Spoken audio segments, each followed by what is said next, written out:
भूधारकामध्ये शेत जमिनीच्या ताब्यावरून किंवा बांधावरून जर वाद निर्माण होत असतील तर अशा वेळी वादग्रस्त जमिनीची मोजणी ही भूमी अभिलेख कार्यालयाकडून करून घेऊ शकतो। यासाठी भूमी अभिलेख कार्यालयाकडे जमीन मोजणीच्या फीसह आपणास मोजणी करून देण्याबाबत अर्ज सादर करावा लागतो। वादग्रस्त जमिनीची मोजणी ही भूमी अभिलेख कार्यालयाकडून केल्यानंतर भूमी अभिलेख कार्यालयाकडून मोजणी केलेल्या जमिनीचा नकाशा मिळतो। या नकाशात अतिक्रमण झालेल्या शेत जमिनीचे क्षेत्र आणि संपूर्ण जमिनीच्या क्षेत्राचा उल्लेख केलेला असतो।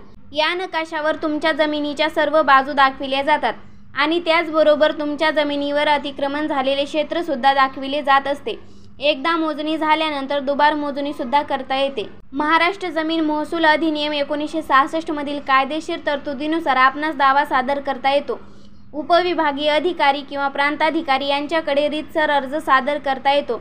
अर्जासोबत आपण जमिनीशी निगडीत सर्व कागदपत्रे उदाहरणार्थ मोजणी नकाशा, 7/12 उतारा, जमिनीच्या चतुःसीमेचा दाखला, 8अ उतारा इत्यादी कागदपत्रे जोडलेली असावीत। या प्रकरणात प्रांताधिकारी हे संबंधित दोन्ही बाजूच्या पक्षकारांना नोटीस देऊन बाजू मांडण्यासाठी बोलवतात। त्यानंतर अतिक्रमणाबाबत बाबी तपासल्या जातात व त्यानुसार कायद्याच्या अनुषंगाने योग्य तो न्याय निर्णय दिला जातो। काही प्रकरणात असेही घडले आहे की न्याय निर्णय देऊन सुद्धाही अतिक्रमण करणारा भूधारक हा सदर जमिनीचा ताबा सोडत नाही।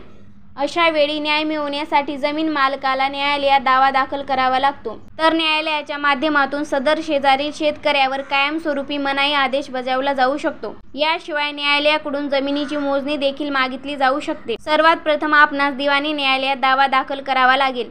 त्यानंतर दोन्ही बाजूचे म्हणणे, वादी व प्रतिवादी यांचे म्हणणे जाणून घेतले जाते।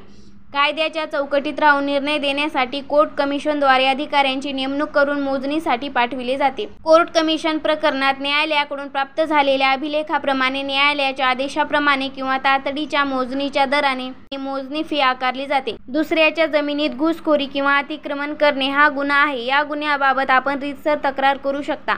अशा प्रकारे अवैधरित्या अतिक्रमण केलेल्या जमिनीवरील अवैध ताबा किंवा जमीन बांध बाबत आपण कायद्याचा उपयोग करून कब्जा किंवा अतिक्रमण हटवू शकतो।